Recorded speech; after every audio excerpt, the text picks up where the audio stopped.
Hey guys, welcome to this tutorial on how to configure a data store in ComputeSphere. If you haven't already seen our video on deploying an app to ComputeSphere, please check the description. This tutorial uses a project that's available in our GitHub repository. You can find that in the description as well. We'll start off by creating a new project. Click New Project, enter a name, set the number of spherelets to 8 and click Create. Then we'll create a new service. Click New Service, then select Database Service, and then choose MySQL. Now we'll start a 4-step process to create a data store on ComputeSphere. Enter a name, then click Next. Choose an environment. If you haven't created an environment, create one right now. We'll create a new one called Dev for this project. Click Next and enter a name for the database, the root password, the storage, and the version of MySQL.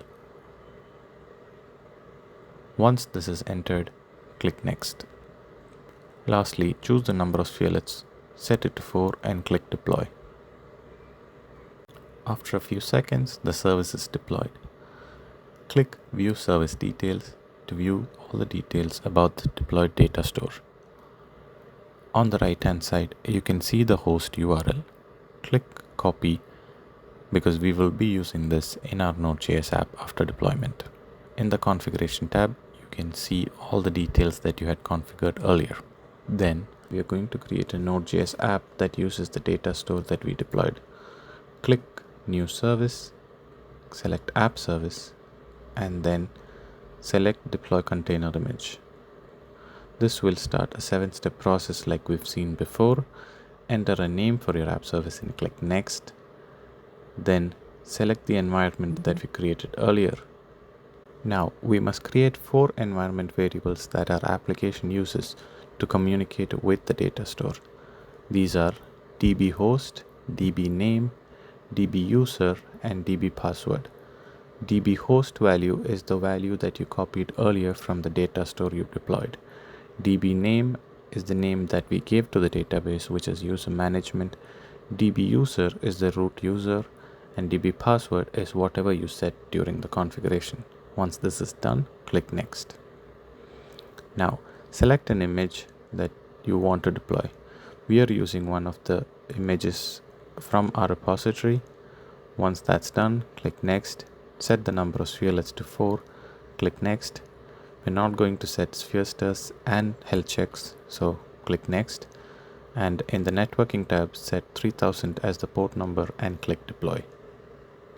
After deploying the service, go to the service details page and copy the URL of our service. We're now going to use Postman to test the endpoints that we have implemented. There are 3 endpoints. One is a user's endpoint that retrieves a list of all users in the database. The second is a post endpoint that adds a user to the database. And third is a get endpoint that retrieves a single user based on their ID. Let's now invoke the user's endpoint to create a user. The request body has a username and email ID field. Once you've entered this, click Send. You can see that has successfully created one user in the database.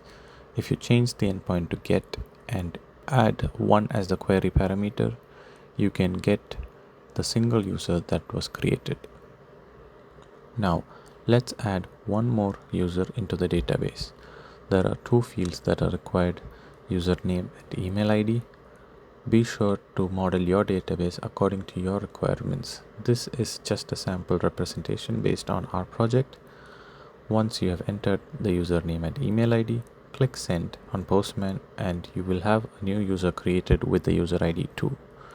Now if you change the endpoint to get and then invoke the user's endpoint, you will have a list of 2 users that were created earlier.